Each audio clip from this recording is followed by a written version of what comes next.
The rain hammered against the stained glass windows of the Ashborne manor, a gothic structure that had watched over the town of Ashwood for centuries. Most locals avoided it, crossing the street rather than walk past its wrought iron gates. But Jake Williams stood at those very gates, his hand trembling as it reached for the bell.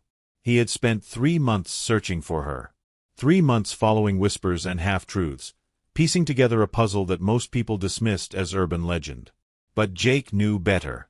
He'd seen her once, just once, in a crowded theater. While everyone else watched the stage, he'd watched her.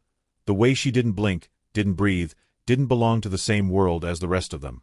Their eyes had met across the darkness, and in that moment, Jake's ordinary life had shattered like glass. The gate swung open before he could ring. No one was there, but somehow, he wasn't surprised. He walked up the long gravel path, each step feeling like a descent into a dream, or perhaps a nightmare. The massive oak doors opened as he approached. Inside, candles flickered despite the absence of any draft. The entry hall stretched before him, all dark wood and crimson carpets, portraits of pale faces watching from the walls.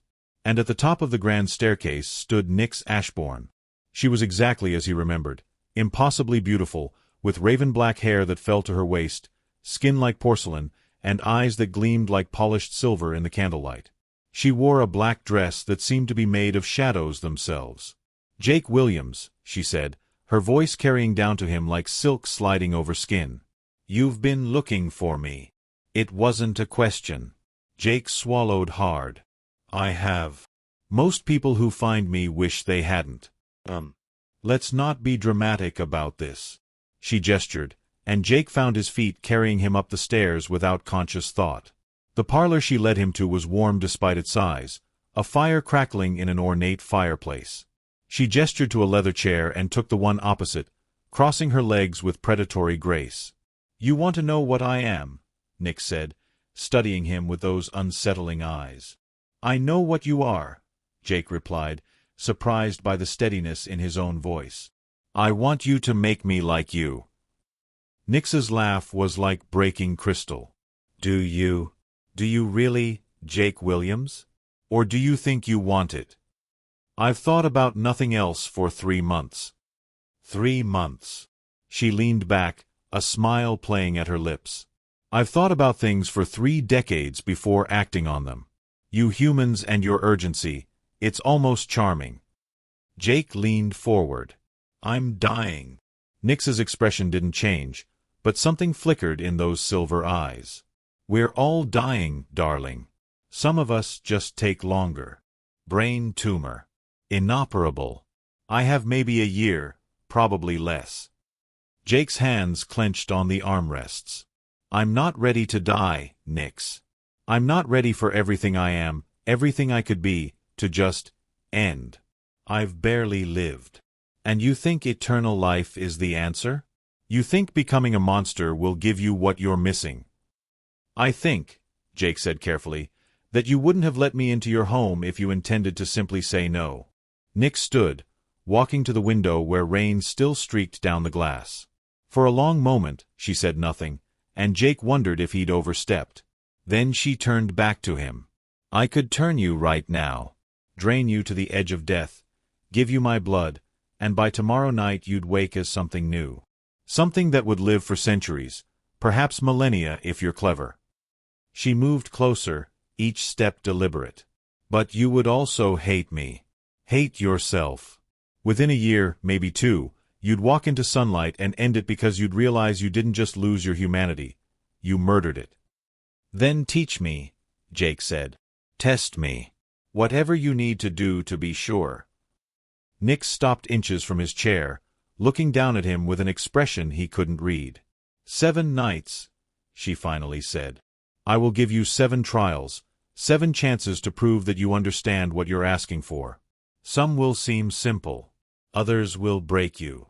Fail even one, and you leave my home and never return.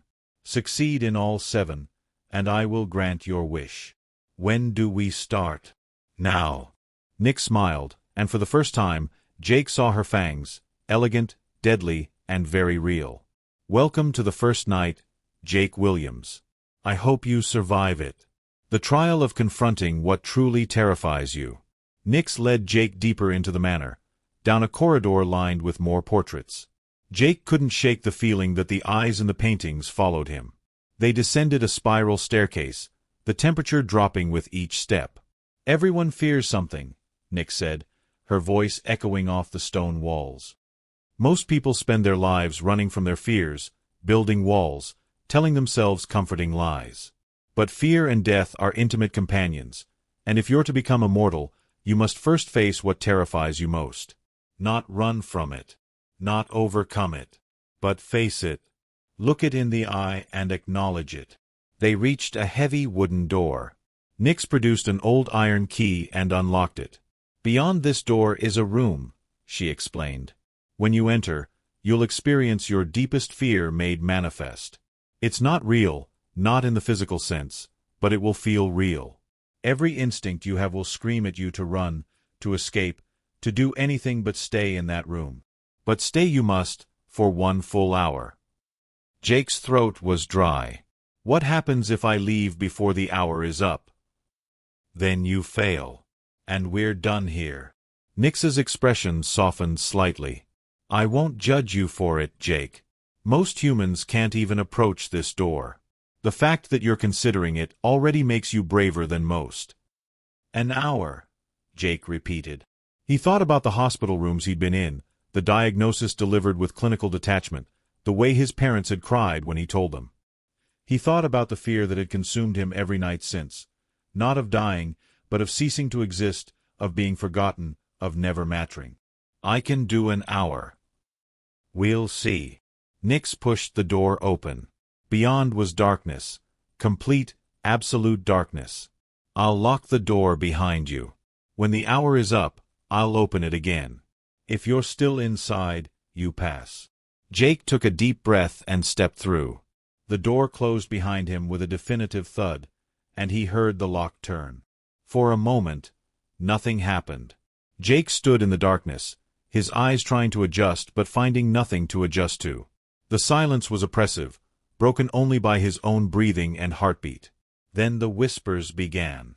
They came from everywhere and nowhere, speaking in voices he almost recognized. His mother, his father, his sister, friends, doctors, all of them saying the same thing. Asterisk, he's gone. He's already gone. There's nothing left. He was never here at all. Asterisk. Jake pressed his hands over his ears, but it made no difference. The voices weren't coming from outside, they were inside his head, echoing in the hollow spaces of his mind. The darkness began to change. Shapes formed, at first just vague shadows, then becoming more distinct. He saw himself in a hospital bed, skin gray, eyes vacant. Saw his family at his funeral, already moving on, already forgetting. Saw years pass, decades, centuries, and no trace of him remaining. No mark on the world. No proof he'd existed at all. "This isn't real," Jake whispered, but his voice sounded small and far away. The visions intensified. He experienced his own death over and over, sometimes quick, sometimes agonizingly slow. He felt the darkness closing in, felt consciousness fraying like old rope. And worst of all, he felt the indifference of the universe to his passing, the way the world would continue spinning, people would keep laughing and loving and living, and his absence would mean nothing. Jake sank to his knees, breathing hard. His instincts screamed at him to pound on the door, to beg Nyx to let him out. He could end this right now. Just stand up, call out, and she'd open the door. He could go back to his normal life, his remaining months, and at least he'd have tried. But something stopped him. In the midst of the terror, Jake found a strange clarity. He thought about why he'd come here. Not just because he was dying, everyone was dying, but because he wanted more. He wanted to matter, to exist beyond the brief flash of a human lifetime. And if he ran from this, ran from the simple acknowledgement of his own fear, then how could he claim to want eternity? Jake opened his eyes. When had he closed them? And looked directly at the vision of his own death hovering before him. "I see you," he said aloud. "I know you. You're what I've been running from my whole life, isn't it? Not just death now, but the fear that I'll die without having really lived. That I'll be forgotten. That I'll turn out to be unimportant. The visions flickered but didn't disappear. But here's the thing, Jake continued, his voice growing stronger. That fear doesn't go away just because I become immortal, does it? Living forever doesn't guarantee I'll matter. It just gives me more time to be insignificant. He stood slowly. So maybe that's not really what I'm afraid of. Maybe what I'm really afraid of is choosing. Choosing to live fully, to be present, to make my mark whether I have a year or 1,000 years. Because if I choose and still fail, then it's on me. The darkness began to recede. The whispers faded. Jake stood in the center of the room, his heart still pounding, but his mind clearer than it had been in months. I'm still afraid, he said to the emptiness. But I'm here anyway. Time passed slowly. Jake didn't know if minutes or hours were slipping by. He sat on the cold floor, alone with his thoughts and his fear, no longer fighting it but simply being with it. At some point, he realized the visions had stopped entirely. The darkness was just darkness now, uncomfortable but not unbearable.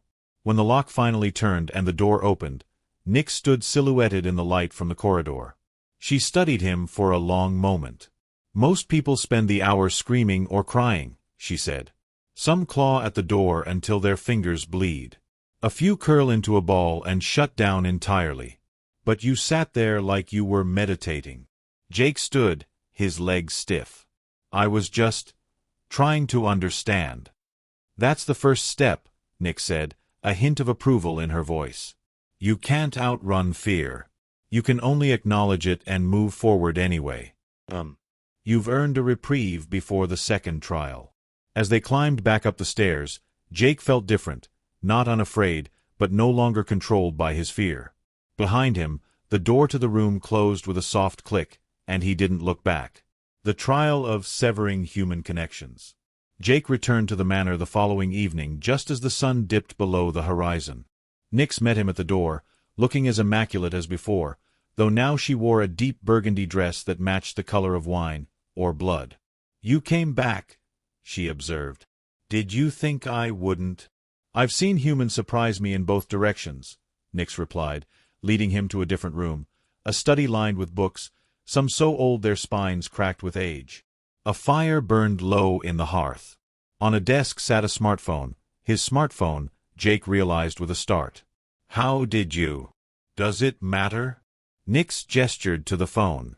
Your second trial begins with a simple question. What are you willing to leave behind? Jake frowned. I don't understand. Becoming a vampire isn't like moving to a new city, Jake. You can't call home on Sundays or visit for holidays. Everyone you know, everyone you love, they have to believe you're gone. Dead, disappeared, it doesn't matter. But they cannot know the truth, and you cannot maintain contact. It's not cruelty, it's survival. For them and for you. The weight of her words settled on Jake's shoulders. You want me to ghost everyone? I want you to understand what you're choosing. That phone contains your entire life. Your parents who call you 3 times a week. Your sister who sends you memes at midnight. Your best friend from college. Your co-workers. The barista who knows your coffee order. Nyx moved to the window, staring out at the darkening sky. Tonight, you must call them. Not all of them, but the ones who matter most. And you must say goodbye. What do I tell them? The truth if you want. That you're sick and don't have long. That you want to spend your remaining time alone, in peace. Or lie, say you're moving abroad, starting over. I don't care what story you tell. But by dawn, you must have severed these ties. Made it clear you won't be in their lives anymore. And you must be convincing enough that they don't come looking for you. Jake picked up the phone, its familiar weight suddenly feeling like an anchor. And if I can't? Then you're not ready to die, which means you're not ready to be reborn. Nyx's silver eyes fixed on him. This isn't about being cruel, Jake. It's about understanding that immortality is loneliness. You will watch everyone you love age and die. Every friendship you make will be temporary from your perspective. Some vampires try to maintain human connections. I've seen it. They attend their children's weddings, their grandchildren's graduations, always hiding, always pretending. And it destroys them. The only way to survive eternity is to accept that you're walking away from humanity entirely. Jake unlocked his phone. Notifications flooded the screen. Texts from his mom, a missed call from his sister, a group chat with his friends planning a game night. His normal life, captured in pixels and messages. "I'll leave you alone," Nyx said, moving toward the door. "But, Jake, if you try to hint at what you're really doing, if you try to warn them about vampires or suggest you're becoming something else, the trial ends. Part of protecting them is protecting the secret." The door closed, and Jake was alone. He stared at the phone for a long time. Then, with shaking hands, he opened his contacts and scrolled to Mom. The phone rang 3 times before she picked up. "Jake, sweetheart, I was just thinking about you. How are you feeling? Did you have your appointment this week?" Jake closed his eyes. His mother's voice was so warm, so familiar. "Hi, Mom. Yeah, I had it. Listen, I need to talk to you about something." "What is it? Is it the tumor?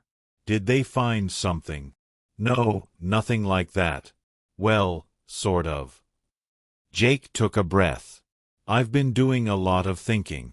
About my time, about what I want to do with however long I have left. And I've decided I need to step away for a while." "Step away? Step away from what?"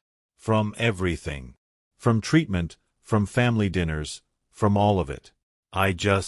Mom, I need to do this on my own terms. I don't want my last months to be about doctors and hospitals and everyone treating me like I'm made of glass." There was silence on the other end. Then softly, "What are you saying, Jake?" "I'm saying I need space. I need to figure out how to do this my way.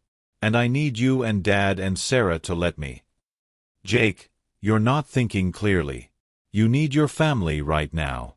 We love you, we want to be there for you." "I know." Jake's voice cracked. "I know you do. But this is what I need, Mom. Please. Can you respect that?" The conversation lasted another 20 minutes. His mother cried. She tried to argue, to convince him to reconsider. But Jake stood firm, repeating his message. He needed to do this alone, and he needed them to let him go. When he finally hung up, his hands were shaking and his cheeks were wet. Next was his sister, Sarah. That call was harder.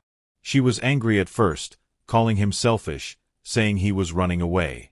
But when he told her he just wanted to remember her smiling, not crying at his bedside, she broke down. "I'll miss you so much," she whispered. "I'll miss you too," Jake said, and it was true. "But I need you to be okay. Can you do that for me?" "I'll try." The calls continued through the night. His best friend Tom, who offered to drop everything and come be with him. His co-worker Lisa, who'd been asking him out for months and now never would. His father, who said nothing for a full minute after Jake explained, then simply said, "If this is what you need, son, then go do it. But know that we love you. Always."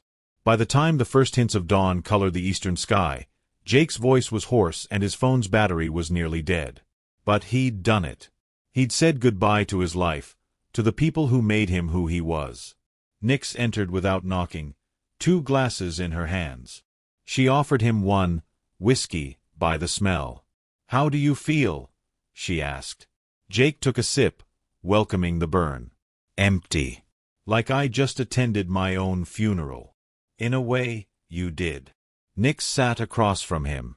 "That emptiness won't go away quickly. It might not go away at all. But it will change, transform into something else. Understanding that loss is part of immortality is crucial. You can't carry your human life into your vampire one. The weight will drown you." "Did you have to do this?" Jake asked. "When you were turned?" Nyx was quiet for a moment. "I was turned in 1724, during a plague outbreak in London. Most of my family was already dead. The few who remained thought I died with the others. In some ways, it was easier for me. But I've watched other vampires struggle with this choice, watched them try to hold onto their humanity like a lifeline. It never works. You have to let go completely, or you'll tear yourself apart. I understand, Jake said, though he wasn't sure he did. Not fully. But he'd done what was asked. He'd severed the ties. Second trial complete, Nyx said, raising her glass. 5 more to go. Are you still certain this is what you want? Jake thought about his mother's tears, his sister's anger, his father's quiet acceptance. He thought about the life he was leaving behind, the people who would mourn him. Then he thought about the alternative, wasting away in a hospital bed, dying slowly, leaving them with months of painful memories instead of years of happy ones. Yes, he said. I'm certain. Nyx smiled. Then rest. The third night will require your full strength. The trial of embracing the predator within. On the third night, Nyx was waiting in the manor's dining room. The long table was set with pristine china, crystal glasses, and silver candelabras casting flickering shadows across the walls. But there was no food, only a single goblet filled with dark red liquid, placed at the seat across from Nyx. Jake knew immediately what it was. Sit, Nyx commanded, and Jake found himself obeying. He stared at the goblet, his mouth suddenly dry. Up close, he could smell it, copper and salt, with an underlying sweetness that made something primal in his hindbrain whisper. The scent was intoxicating and repulsive in equal measure. This is the heart of it, Nyx said, her voice low and serious. Everything else, the immortality, the strength, the escape from death, it all comes with a price. Blood, Jake. That's the currency of vampire existence. Not metaphorically. Literally. You will need it to survive, to remain strong, to heal, to function. And it must be human blood. I thought, I don't know, animal blood? Blood banks. Animal blood is like subsisting on bread and water when you're starving. It keeps you alive but leaves you weak, irritable, always on the edge of losing control. Blood bank blood is better, but it's dead blood, cold, lacking the vitality of living vessels. Some vampires manage it, but they're shadows of what they could be. And the temptation to take fresh blood becomes unbearable. Jake tore his eyes from the goblet to look at her. So you kill people. I take from willing donors who understand what I am. I have several who provide for me regularly. They find the experience pleasurable. And I can control myself, take only what I need without causing harm. But make no mistake, Jake, I am a predator. Humans are prey. That's the fundamental truth you must accept. And if I can't, then you'll either starve yourself into madness or you'll kill someone accidentally when you can't control the hunger anymore. Nyx leaned forward. This trial isn't about whether you can drink blood. It's about whether you can accept what you are truly asking to become. Not a superhero or a romantic figure from stories. A predator. A creature that feeds on humans to survive. Jake looked back at the goblet. The blood seemed to shimmer in the candlelight, and he could swear it was still warm. Whose blood is it? Mine, Nyx said simply. Vampire blood. It won't turn you. That requires you to be drained to the point of death first. But it will give you a taste of what it's like. The power. The clarity. And yes, the hunger that comes after. What do I have to do? Drink it. All of it. And then we'll talk about what comes next.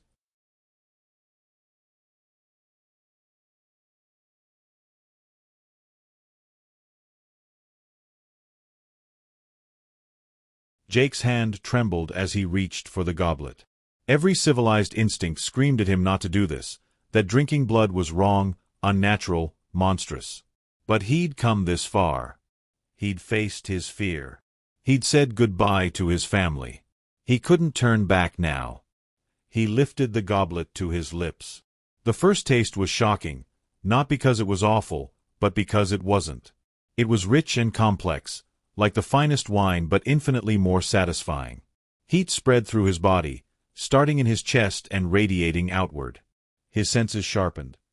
He could hear the crackle of the candle flames, smell the old wood of the manor, see every detail of Nyx's face with perfect clarity. He drank deeper, and the world seemed to expand. He felt powerful, invincible, alive in a way he'd never experienced. The tumor in his brain, which had been a constant presence, a weight dragging him down. For a moment, he couldn't feel it at all. Then came the hunger. It hit him like a physical blow, a craving so intense it was painful. He wanted more, needed more. His gaze fixed on Nyx's throat, where he could see the pulse of blood beneath her skin. His mouth watered. His hands clenched the table's edge. "Fight it," Nyx said calmly. "This is your first lesson in control. The blood has awakened something in you, given you a glimpse of what you'll become. But with that comes the hunger. Always the hunger. Learn to recognize it. Acknowledge it. But don't let it control you." Jake closed his eyes, breathing hard. The hunger screamed at him to leap across the table, to sink his teeth. He didn't even have fangs yet, but his teeth, his human teeth, into Nyx's neck. To drink and drink until the craving was satisfied. But beneath the hunger, he found himself. The core of who he was. He grabbed onto it like a drowning man grabbing a rope. "It's overwhelming," he gasped. "It will be, especially at first. New vampires often lose control, kill their first feeding. It takes years to master the hunger completely. Some never do." Nyx's voice was steady, an anchor in the storm of his urges. "But you have to prove you can recognize it for what it is. A need, yes. But not one that has to define you. You are not your hunger, Jake. You are what you choose to do despite it." Minutes passed. Maybe hours. Jake sat there, hands gripping the table so hard his knuckles turned white, fighting the most intense craving he'd ever experienced. Worse than any addiction, any desire. This was fundamental, coded into whatever the blood had awakened in him. Slowly, painfully, the hunger receded. It didn't disappear, he suspected it never would completely, but it became manageable. Background noise instead of a screaming voice. He opened his eyes. Nyx was watching him with something that might have been respect. "Well done. Most humans exposed to vampire blood either run screaming or try to attack me. You did neither." "I wanted to," Jake admitted. "God, I wanted to." "I know. I could see it in your eyes. The predator, awakening. It's in you now, Jake. You've tasted it, felt it. There's no going back to true innocence. Even if you walk away tonight, you'll always know what that hunger feels like. What you're capable of becoming." Jake slumped in his chair, exhausted. "Is it always this hard?" "In the beginning, yes. But you learn. You adapt. You find ways to feed that don't require violence. Or you embrace the monster and stop fighting it. Some vampires do that too. They kill without remorse, seeing humans as nothing more than cattle." Nyx's expression darkened. "I've eliminated several of those over the centuries. They draw too much attention, endanger us all." "And you? How do you manage it?" "I was fortunate. My sire taught me control before turning me. And I've had 300 years to perfect it. You'll have me, if you make it through all 7 trials.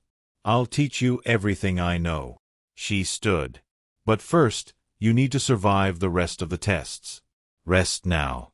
The effects of the blood will fade by tomorrow, though you'll always remember how it felt." As Jake stood to leave, Nyx called after him. "Jake, you should know, that was the most common trial where people fail. Not because they can't drink the blood, but because they can't control what comes after. The fact that you held yourself together, it means you have a stronger will than most." "Is that a compliment?" "It's an observation. Whether it's a compliment depends on what you do with that will." Nyx's smile was enigmatic. "See you tomorrow night. Assuming you still want to continue." Jake touched his lips, still tasting copper. "I'll be here." The trial of accepting one's own capacity for violence. The 4th night, Jake arrived to find Nyx waiting outside the manor, dressed in black leather that seemed designed for movement rather than elegance. She looked every inch the predator she'd claimed to be. "Tonight we hunt," she said without preamble. Jake's stomach clenched. Hunt. Not for blood, if that's what worries you. Tonight's trial is about confronting the violence inherent in what you're asking to become. She started walking toward the tree line behind the manor, and Jake hurried to follow. You've tasted the hunger. Now you need to understand the hunter. They walked in silence through the dark woods. Jake, still human, stumbled over roots and rocks that Nyx avoided with impossible grace. The forest at night was alive with sounds, owls hooting, small animals rustling through undergrowth, the distant sound of running water. Do you consider yourself a violent person, Jake? Nyx asked suddenly. No.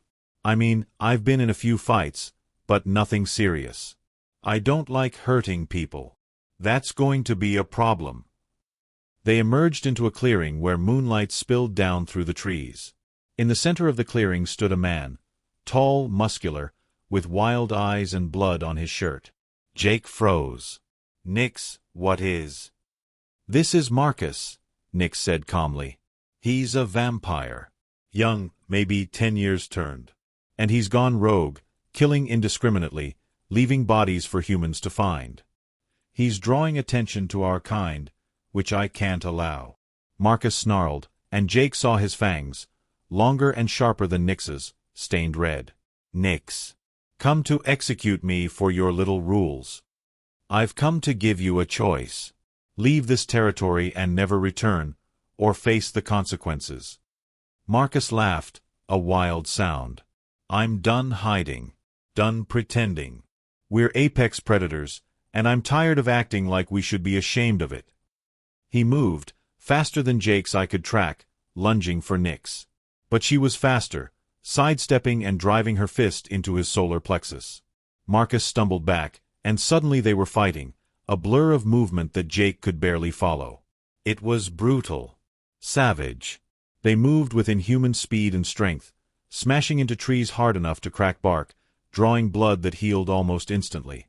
This wasn't like movie fight scenes, choreographed and clean. This was raw violence, two creatures trying to hurt each other. Jake watched in horrified fascination. Finally, Nyx got Marcus in a hold, her arm around his throat, forcing him to his knees. She looked at Jake. Come here. Jake's feet wouldn't move. Jake. Here. He forced himself forward until he stood a few feet from them. Marcus's eyes fixed on him, and Jake saw madness there, and hunger. This vampire would kill him without hesitation, without remorse. Nyx produced a wooden stake from somewhere in her jacket. She offered it to Jake. No, Jake said immediately. I can't. He's killed 4 people this month. 3 of them were children. He's not going to stop, and he's not going to leave. The only way to deal with a vampire who won't control themselves is to end them. This is the reality of our world, Jake. Sometimes, violence is necessary. Then you do it. I've done it before. But you need to understand what you're becoming. Vampires aren't just about immortality and power. We're capable of terrible things. And sometimes, to protect ourselves and humanity, we have to do terrible things. Can you live with that? Jake stared at the stake. His hands were shaking. I'm not a killer. No, you're not. Not yet. But if you become a vampire, you'll live for centuries. And in that time, you will encounter situations where violence is the only answer. Other vampires who threaten you. Humans who discover your secret. Hunters who want to destroy you. You can't shy away from it. You have to be willing to do whatever it takes to survive. Please, Marcus spat, though Nyx's hold prevented him from moving. The little human doesn't have the stomach for it. He's weak. He'll never survive. Shut up, Nyx said, tightening her grip until Marcus went silent. She looked at Jake again. I'm not asking you to enjoy this. I'm asking you to accept it. To acknowledge that sometimes, monsters need to be stopped. And we're the only ones who can stop monsters like us. Jake thought about what Nyx had said about control, about how she'd killed vampires who drew too much attention. He thought about Marcus's victims, children who would never grow up because of this creature. And he thought about what he would become, whether he'd have the strength to do what was necessary when the time came. He took the stake.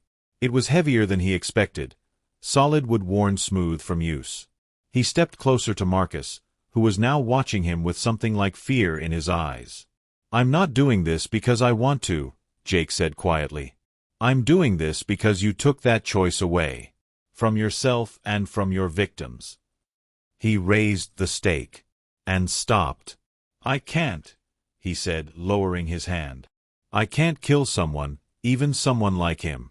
If that means I fail the trial, then—" "That's enough," Nyx said. She took the stake from Jake's numb fingers.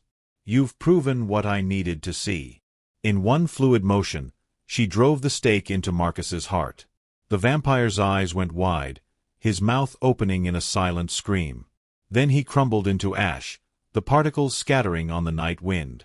Jake stood there, staring at the pile of ash that had been a living creature moments before. His stomach churned. "You didn't need me to kill him," Jake said slowly. "This wasn't about whether I could do it." "No," Nyx agreed, brushing ash from her hands. "It was about whether you would try. Some humans, when given power over life and death, embrace it too eagerly. They discover they like the violence, the control. Those people make dangerous vampires. Others freeze completely, unable to act even when action is necessary. They make vulnerable vampires, easy prey for hunters and rival covens. And me. You struggled with it. Recognized the necessity but couldn't quite bring yourself to act. That's acceptable. It means you have a conscience but can function in difficult situations. With time and training, you'll learn when violence is truly necessary and when there are alternatives." Nyx started walking back toward the manor. "But you needed to see it, Jake. Needed to understand that immortality isn't just poetry and moonlight. It's blood and ash and making impossible choices." Jake followed, his mind reeling. "Do you enjoy it? The killing?" "No. But I don't lose sleep over it either. Marcus chose his path when he decided human lives were meaningless. I simply ended the threat he posed." She glanced back at him. "You'll make similar choices eventually. And you'll need to find peace with them, or they'll destroy you from the inside." They walked in silence until they reached the manor. At the door, Nyx paused. 4 trials down. 3 to go. Each one gets harder, Jake.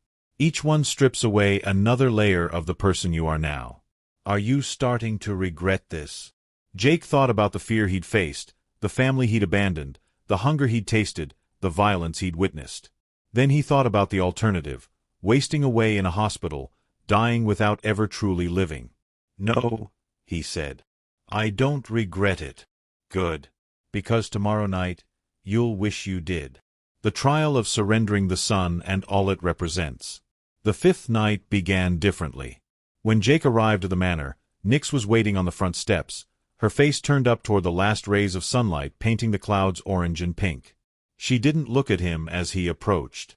"Do you remember what the sunrise looked like this morning?" she asked. Jake thought back. He'd woken early, unable to sleep.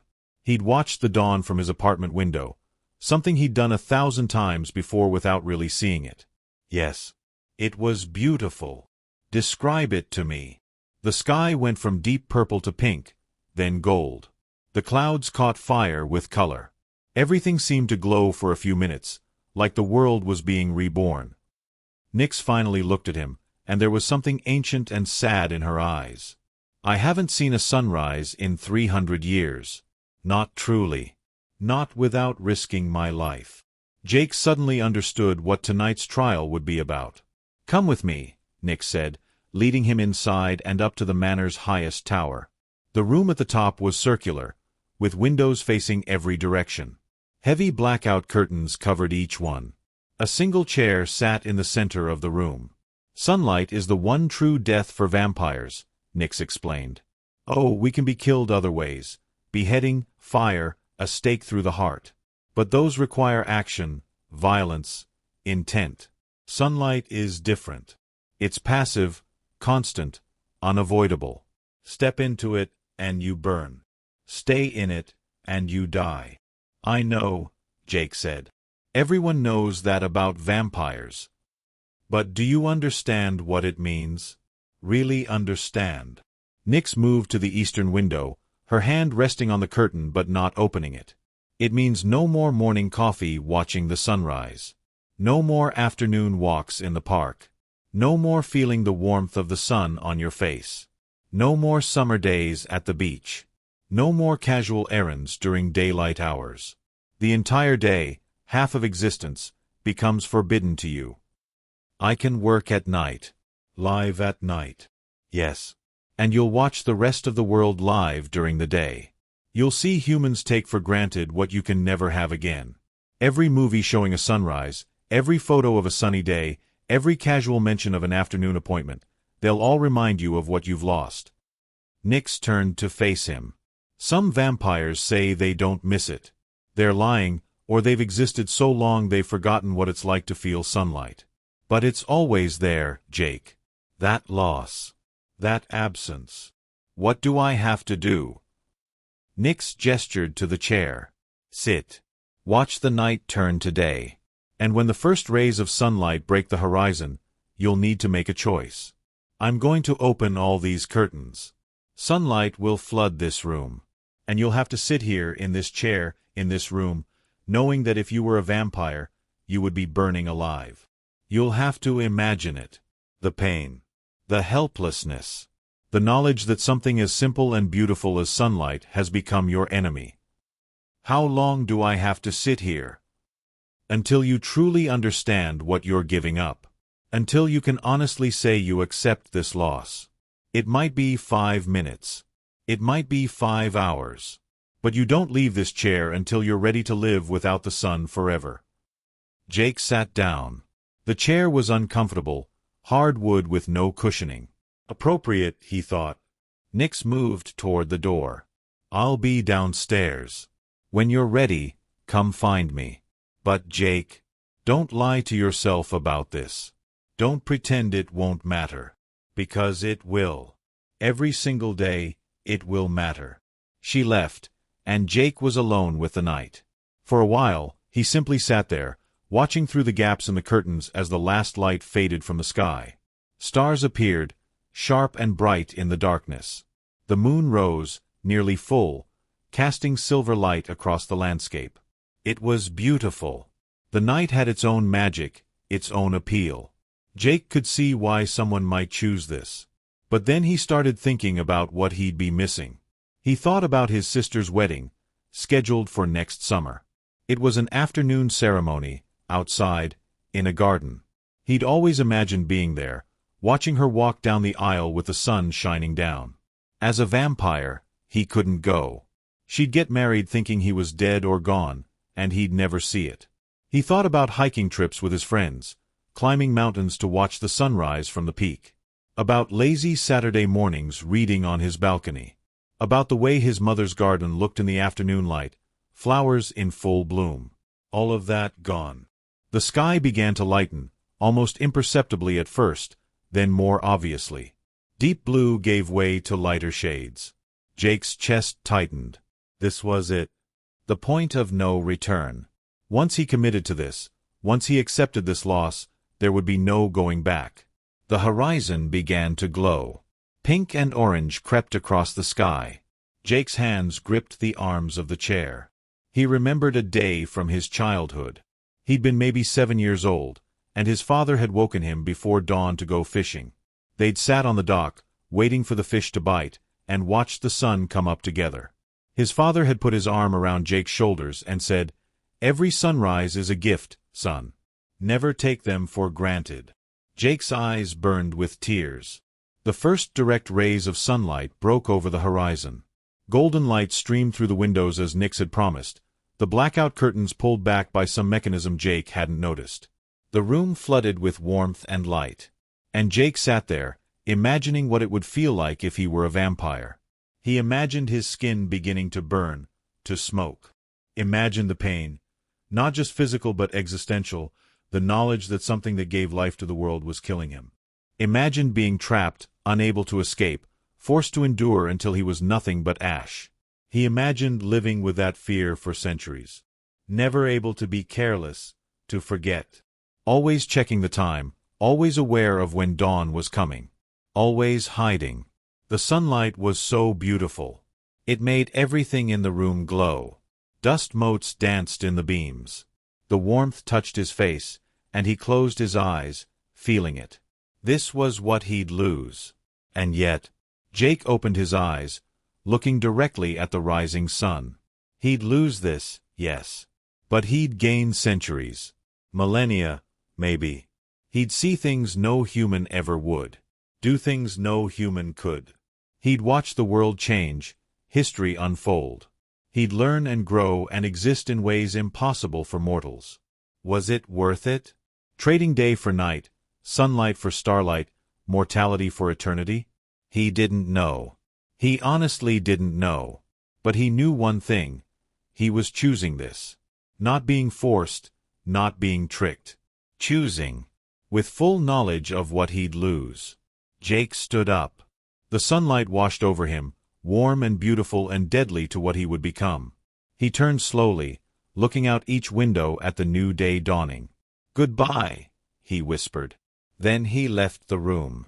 Nyx was waiting in the library, a book open in her lap. She looked up as he entered. "How do you feel?" "Sad," Jake admitted. "I didn't expect to feel this sad about it." "That's good. It means you're taking this seriously. Grief is appropriate." She closed the book. Some candidates breeze through this trial, convinced they won't miss the sun. They're always the ones who struggle most as vampires. Bitter, resentful, always focused on what they've lost. But you've let yourself feel the loss. Mourn it. And that will make it easier to accept as time goes on. Does it get easier? Do you stop missing it? No. But you stop letting it control you. You find beauty in moonlight instead of sunlight. In stars instead of clouds. The world at night has its own magic, Jake. You'll discover it. Nyx stood. 5 trials completed. 2 remain. And they're the hardest of all. What's next? Tomorrow night, you'll face something more difficult than fear or loss or violence. Nyx's expression was grave. You'll face yourself. The truth of who you are and why you're really doing this. And I promise you, it won't be what you think. The trial of facing one's true motivations. On the 6th night, Jake found Nyx in a room he hadn't seen before. A simple, stark space with white walls and no windows. In the center stood a mirror, full length, in an ornate frame. Next to it, a small table held a syringe filled with clear liquid. "What is this?" Jake asked. "Truth serum." Nyx smiled slightly. "No, nothing so dramatic. This is a mild hallucinogen, perfectly safe for humans. Combined with some, let's call it hypnotic suggestion, it will lower your inhibitions and make it very difficult for you to lie. To me, or to yourself." Jake stared at the syringe. "Why?" "Because people lie about their motivations, Jake. Especially to themselves. You've told me you want to become a vampire to escape death, to have time to truly live. But is that really why? Or is there something deeper, something you haven't admitted? I've been honest with you. Have you? Let's find out." Nyx picked up the syringe. "This is voluntary. You can refuse, walk away, and I'll consider the trial failed. But if you want to continue, if you want to prove you're ready for this transformation, you need to face the absolute truth about yourself. No lies. No self-deception. Just raw, honest truth." Jake extended his arm before he could think better of it. "Do it." Nyx injected the substance into his vein. Almost immediately, Jake felt a warmth spreading through his body, a loosening of the tight control he usually kept over his thoughts and words. The room seemed to shimmer slightly. "Look in the mirror," Nyx commanded. Jake turned to face his reflection. He looked the same as always. Brown hair slightly too long, hazel eyes, the face of a 28-year-old man trying to look braver than he felt. "Tell me why you want to become a vampire," Nyx said. "Because I'm dying. Because I want more time. That's the surface reason. Go deeper. Why do you want more time? Jake's mouth opened, and words spilled out before he could stop them. Because I'm afraid. Terrified. Not just of dying, but of being forgotten. Of never mattering. I've lived 28 years, and what do I have to show for it? A mediocre job.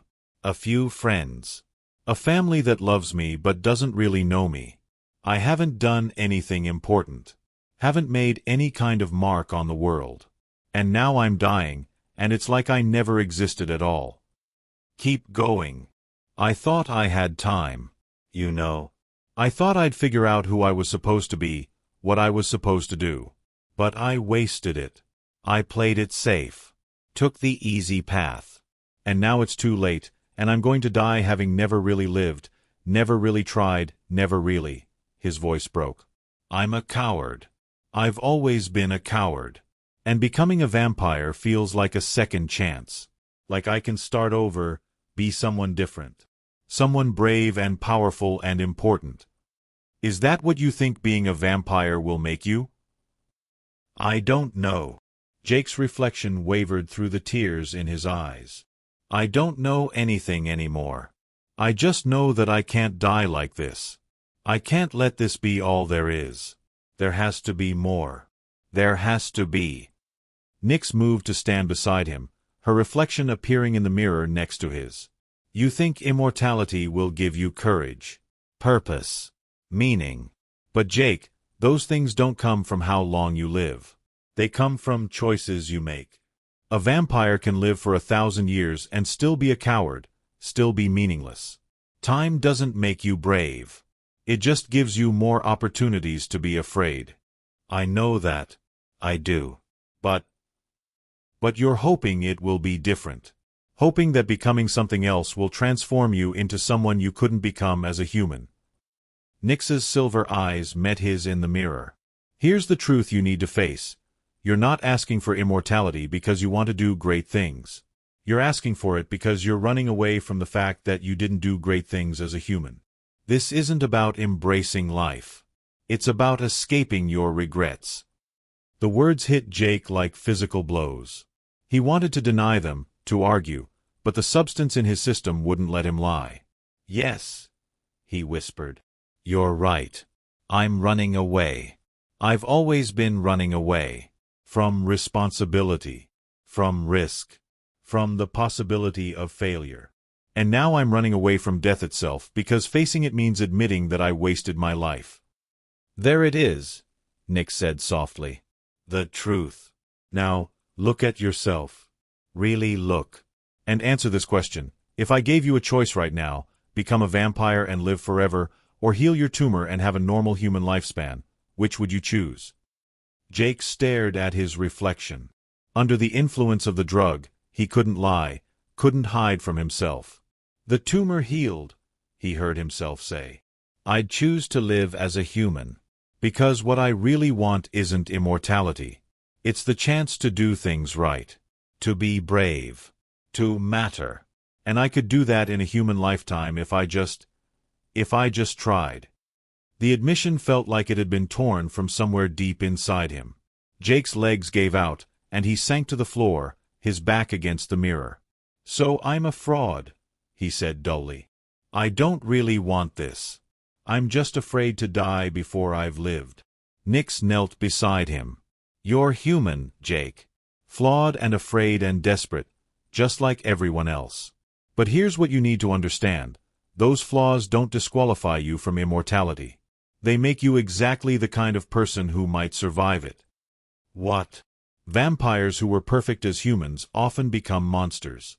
They're so confident in their superiority that they lose all empathy, all connection to what they were. But vampires who remember being flawed, being afraid, being desperate, they remember what it means to be human. They hold on to it. They use their immortality to become what they couldn't be in one lifetime. Nyx helped him to his feet.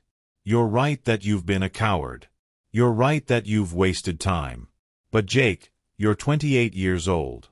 Do you know how many vampires I've turned who were on their deathbeds, elderly, at the end of long lives filled with regrets? At least you're recognizing it early.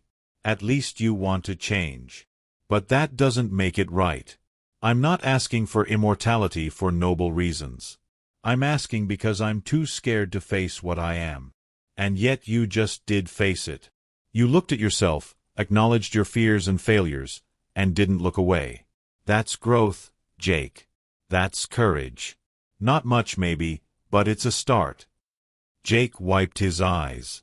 The effects of the drug were beginning to fade, but the truths he'd spoken hung in the air between them. So did I pass or fail? That depends. Now that you know the truth about why you're doing this, do you still want it? Or do you want to walk away? Jake thought about it. Really thought about it. He was asking for immortality for selfish, fearful reasons. He was running away from his failures as a human. Everything Nyx had said was true. But it was also true that he wanted to change. Wanted to be better. And maybe, just maybe, having centuries to work on it would help. I still want it, he said finally. Not because I've suddenly found noble reasons, but because I'm willing to do the work. To spend however long it takes to become someone I can be proud of. Even if it takes centuries. Nyx studied him for a long moment. Then she nodded. Honest answer. Perhaps the most honest thing you've said since we met. You pass, Jake Williams. But remember this feeling, this truth. When the centuries stretch before you and you start to forget why you chose this, come back to this moment. Remember that you asked for immortality knowing full well you didn't deserve it, and let that keep you humble. One more trial, Jake said. Yes. And it's the only one that truly matters. Everything else has been preparation. Tomorrow night, you face the final test. The transformation itself. I thought you said you'd turn me after all 7 trials? I will. But the transformation isn't just physical, Jake. It's psychological. Spiritual, even. Some people don't survive it, not because their bodies fail, but because their minds break under the weight of what they're becoming. The 7th trial is simple. Survive your own rebirth. And believe me, it's anything but easy. The final trial of transformation and rebirth. The 7th night, Jake arrived at sunset, just as the last light faded from the sky. He'd spent the day settling his affairs, writing letters he'd never send, saying silent goodbyes to a life he'd never return to. His apartment was paid up for the next month. His few possessions were sorted. He'd deleted all his social media, severed his digital footprint as much as possible. Jake Williams was ready to die. Nyx met him at the door, wearing a simple black dress that looked almost ceremonial.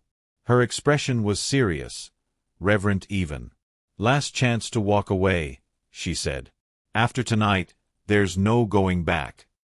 I know. Do you? Because I need you to truly understand what's about to happen. I'm going to drain you to the edge of death. Your body will shut down. Your heart will stop. For all intents and purposes, you will die.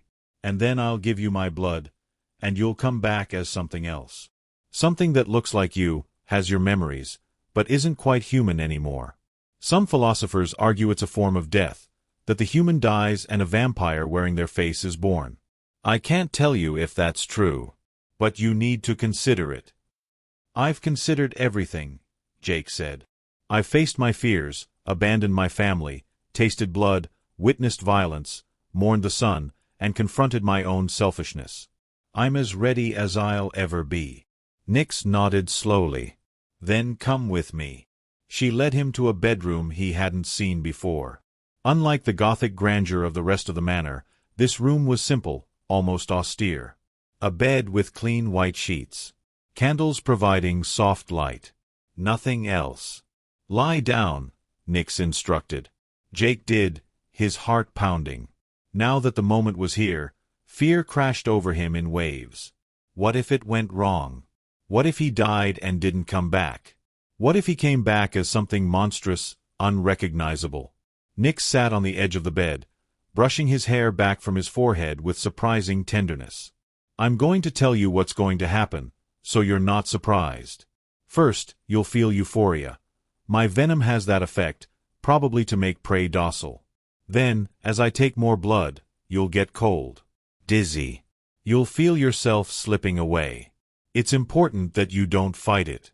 Let go, Jake. Let yourself die. Fighting only makes it harder. And then I'll give you my blood.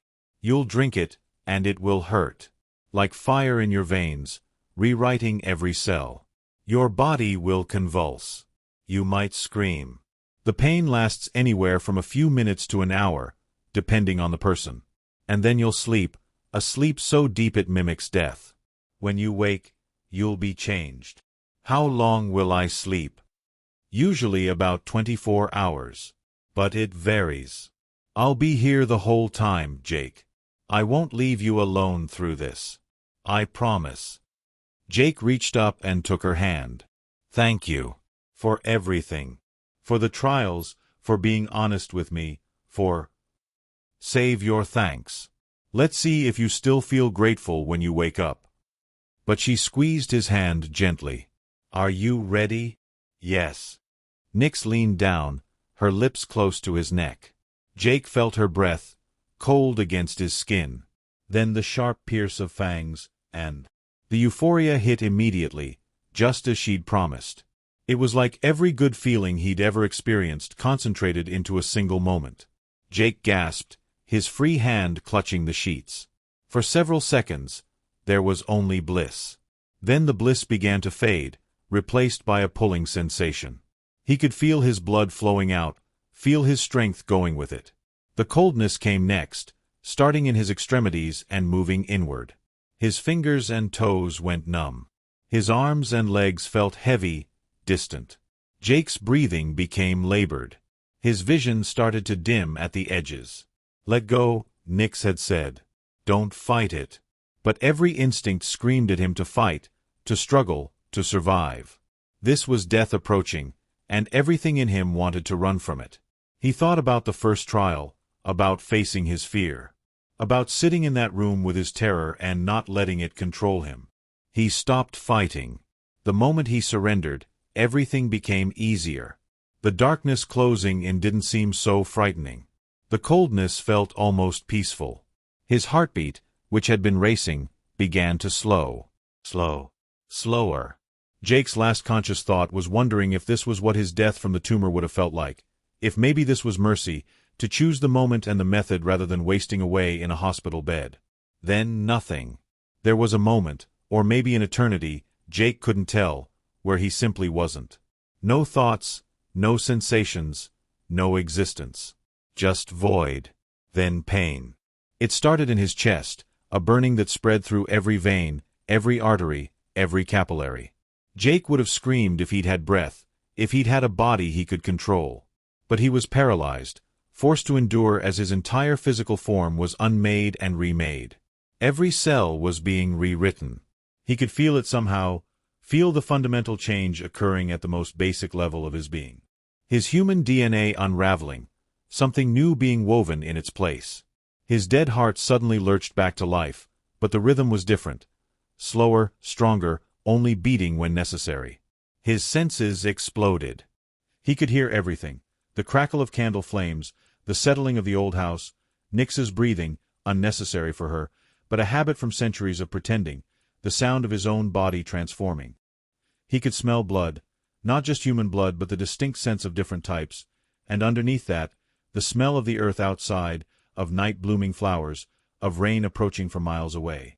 The pain continued. His bones felt like they were breaking and reforming. His muscles tore and healed stronger. His teeth ached as his canines lengthened into fangs. And through it all, Jake held onto himself. Held onto the core of who he was, flawed, frightened, but determined. He'd come too far to lose himself now. Gradually, the pain receded. The changes slowed, then stopped. Jake's consciousness started to surface, like swimming up through deep water toward distant light. He opened his eyes. The first thing Jake noticed was that he could see perfectly despite the candles having burned down to stubs. The room was crystal clear, every detail sharp. He could see the individual threads in the bedsheets, see microscopic dust motes floating in the air. The second thing he noticed was the hunger. It hit him like a freight train, The same craving he'd felt when he'd tasted Nyx's blood, but magnified 100-fold. His entire being screamed for blood, needed it, would do anything to get it. "Easy," Nyx's voice came from somewhere to his left. "I know. The first hunger is the worst. But you need to control it." Jake tried to sit up and moved so fast he nearly threw himself off the bed. He caught himself at the last second, discovering he now had reflexes he'd never possessed as a human. "Everything's too much," he gasped. "Too loud, too bright too. You'll learn to filter it. Right now, your senses are completely open, taking in everything. Give it time." Nyx came into view, holding a crystal glass filled with dark red liquid. "But first, you need to feed. You're a newborn vampire, Jake. The hunger will only get worse if you try to ignore it." Jake's eyes fixed on the glass. He could smell it, smell the richness of the blood, and his newly formed fangs ached. "Whose is it?" "One of my regular donors. He's safe, healthy, willing. Don't worry about that now. Just drink." She handed him the glass, and Jake didn't hesitate. He drained it in seconds, feeling the blood slide down his throat like liquid fire. It was everything. Satisfying the hunger, yes, but also filling him with strength, with power, with life. Ironic, he thought distantly, that he had to drink death to feel alive. The hunger receded to a manageable level, though it didn't disappear entirely. Nyx had warned him it never would. "How do you feel?" she asked. Jake took inventory. His body felt different. Stronger, more responsive, like he'd been walking around in a heavy coat his entire life and had just taken it off. His mind felt clearer, sharper. And the tumor? He reached up tentatively to his head, but of course he couldn't feel it. Could a vampire even get cancer? He'd have to ask Nyx. "Different," he finally said.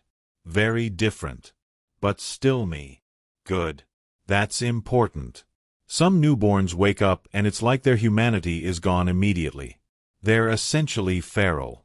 Others wake up and seem completely unchanged. You're somewhere in the middle, which is ideal." Nyx settled into a chair near the bed. "You've been asleep for 31 hours. It's night again, obviously.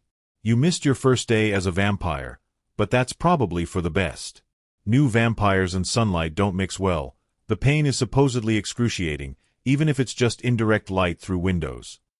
"So I really did it," Jake said wonderingly. "I'm actually a vampire."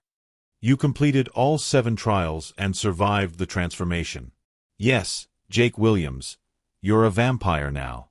Congratulations." Nyx's tone was wry. "Welcome to immortality. Try not to waste it." Jake stood, carefully this time, and walked to the mirror across the room. His reflection looked back at him, and that was the first shock. Vampires were supposed to not have reflections, weren't they? "Old myth," Nyx said, reading his expression. "We have reflections. We show up in photographs.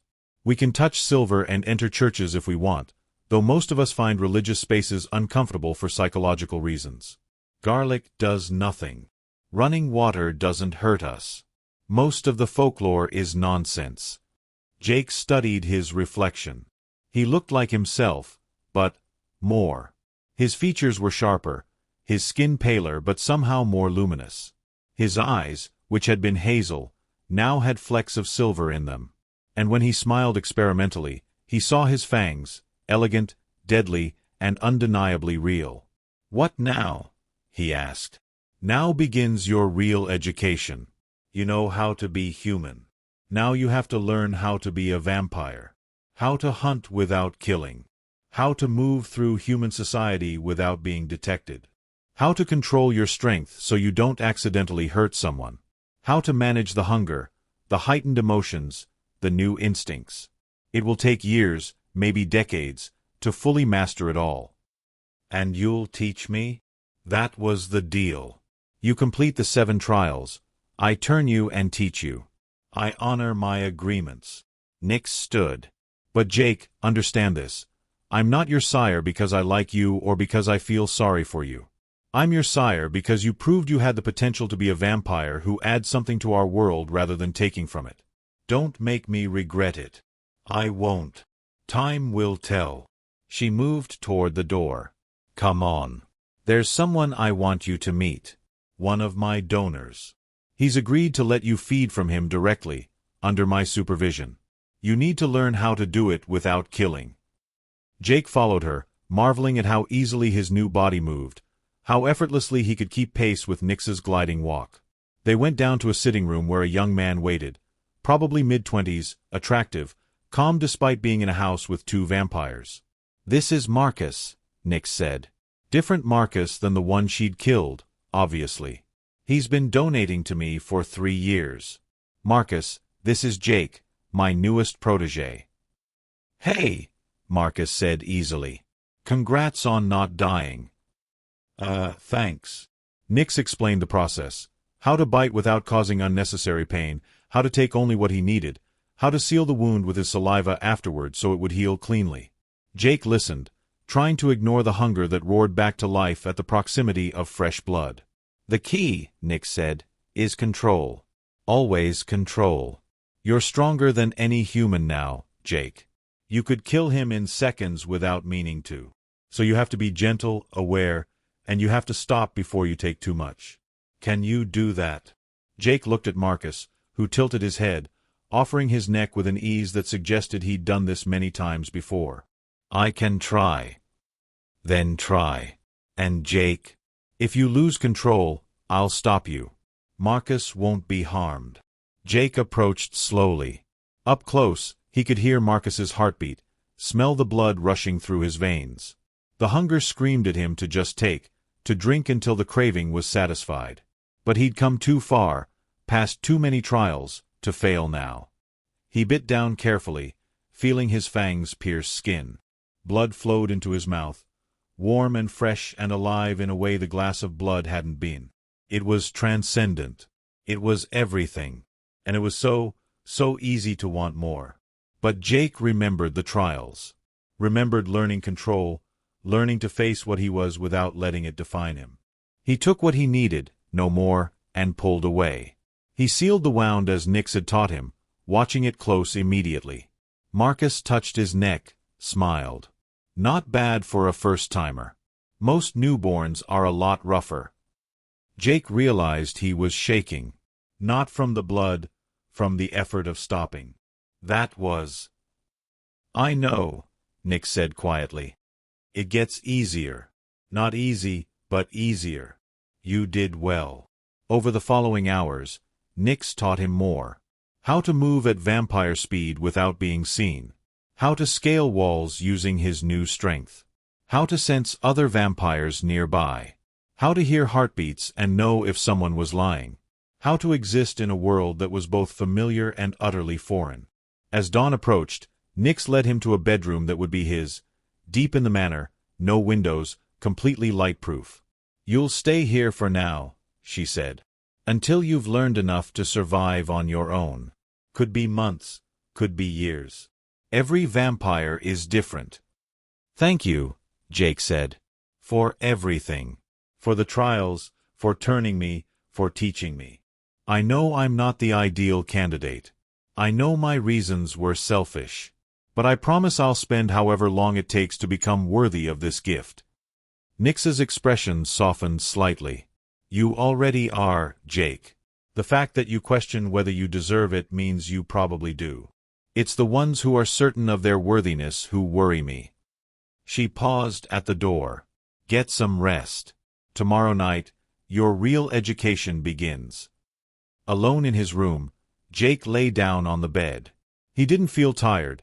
Vampires didn't sleep the same way humans did, Nyx had explained. But as dawn broke somewhere above him, his body began to feel heavy, pulled toward the dormant state vampires entered during daylight hours. His last thought before the darkness took him was that he'd done it. He'd passed all 7 trials. He'd died and been reborn. He was a vampire now, with centuries stretching before him. The question was, what would he do with them? A week after his transformation, Jake stood on the manor's balcony, looking out at the night-shrouded landscape.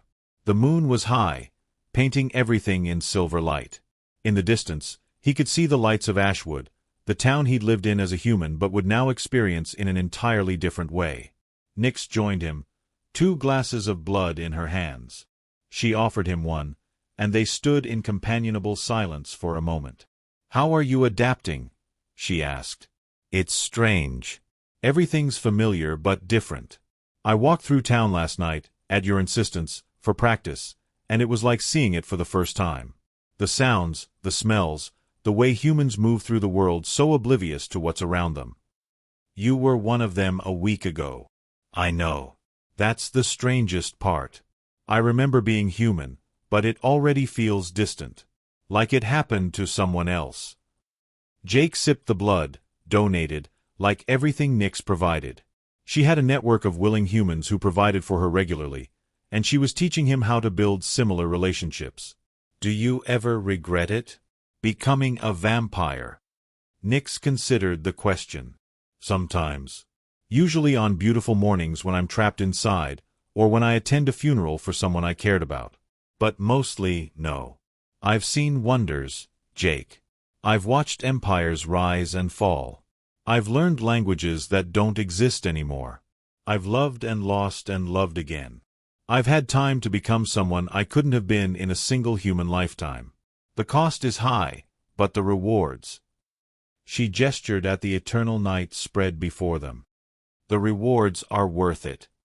"The trials," Jake said. "Were they always 7? Or did you design them specifically for me?" "The 7 trials are a tradition, passed down from my sire to me. Every vampire I've turned has faced them, though the specific challenges vary based on the person. You needed to confront your fear of insignificance. Someone else might need to face their fear of abandonment, or their anger, or their pride. The trials adapt to the candidate." "And if I'd failed one, would you have really sent me away?" "Yes. Because turning someone who isn't ready is cruelty, not kindness. They'd become a vampire, yes, but they'd be miserable. Dangerous. To themselves and others. Better to let them remain human and die on their own terms." Nyx's silver eyes reflected the moonlight. "But you didn't fail, Jake. You passed every trial, and you've adapted well to the transformation. Better than most newborns, actually."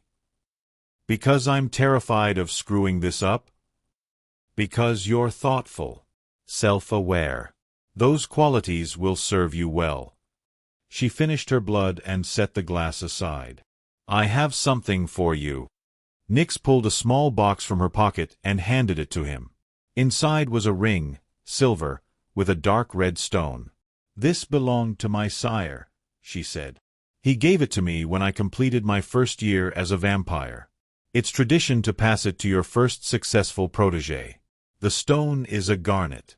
Medieval vampires believed garnets would remind us to hold on to our humanity, even when the monster inside demands otherwise." Jake slipped the ring on. It fit perfectly. "Thank you. I'll treasure it." "Don't treasure it. Use it. Every time you feel the hunger threatening to overwhelm you, every time you're tempted to take more than you should, look at that ring. Remember that you chose this, and you chose to do it right." They stood in silence for a while longer, watching the night. Jake thought about everything that had led him here. The diagnosis, the desperate search for Nyx, the 7 trials that had stripped away everything he thought he knew about himself. He thought about his family, who believed he was dead or gone, living their lives without him. He thought about the human life he'd left behind, the sunrise he'd never see again. And he thought about the future, stretching out before him, vast and uncertain and full of possibility. "Nyx," he said quietly, "what's my purpose now? As a human, I had goals, plans, things I thought I should accomplish. But now, with centuries ahead of me, I don't even know where to start. Start small. Master being a vampire first. Learn control, learn to navigate our world. Then, when you're ready, you'll find your purpose. Maybe you'll become a scholar, learning everything you can. Maybe you'll become a protector, defending humans from rogue vampires. Maybe you'll create art that will outlive civilizations. The beauty of immortality, Jake, is that you have time to be many things. You don't have to choose just one path and stick to it forever. Were you always a vampire who tested and turned others? No. For the first century, I was a musician. I traveled Europe, playing in courts and taverns. Then I became interested in medicine and spent 70 years studying healing arts. Ironic for a creature who drinks blood, I know. After that, I focused on accumulating wealth so I'd never have to worry about survival. It's only in the last century that I've taken on the role of sire and teacher. Nyx smiled. You have time to reinvent yourself 1,000 times, Jake. That's both the blessing and the curse of what we are. A thought occurred to Jake. Are there others? Other vampires you've turned. 3 others, over the centuries. One is in Japan, running a multinational corporation. Another is in South America, working as a biologist studying rainforest ecosystems. The third. Nyx's expression grew sad. The third walked into sunlight about 40 years ago. He was turned during World War II and never could reconcile what he'd seen humans do to each other with his desire to remain connected to humanity. Sometimes, the darkness inside wins. I'm sorry. So am I. But it was his choice, and I respected it. That's another lesson, Jake. Vampires have free will. We're not slaves to our nature. Every day, we choose what kind of creature we'll be. Good, evil, or somewhere in between. The hunger is real, the instincts are real, but the choices are still ours. Jake looked down at the ring on his finger, then back up at the night sky. He thought about the 7 trials, about everything they'd taught him. Face your fear. Abandon the ties. Accept the hunger. Embrace the darkness. Relinquish the light. Confront the truth. Die to live. 7 nights that had changed everything. I'm ready, he said. To learn, to grow, to become whatever I'm meant to be. However long it takes. Good, Nyx said. Because we start tomorrow night. And trust me, learning to be a vampire is much harder than passing 7 trials. But you'll have me to guide you. And who knows? Maybe in a century or 2, you'll be standing on a balcony with your own protégé, teaching them what I taught you. Maybe, Jake agreed. If I can ever feel worthy of passing on this gift. Oh, you will. Give it time. Give it a few centuries. Nyx's smile was knowing. Time is the one thing we have in abundance now. As they turned to go back inside, Jake took one last look at the night. His night now, his world. The human Jake Williams was gone, dead and buried in all the ways that mattered. But something new had been born, something with a chance to be better, braver, more than he'd ever been before. It would take work. It would take centuries. But for the first time in his life, or rather in his death, Jake felt like he had a purpose. The 7 trials were complete. But his real journey was just beginning.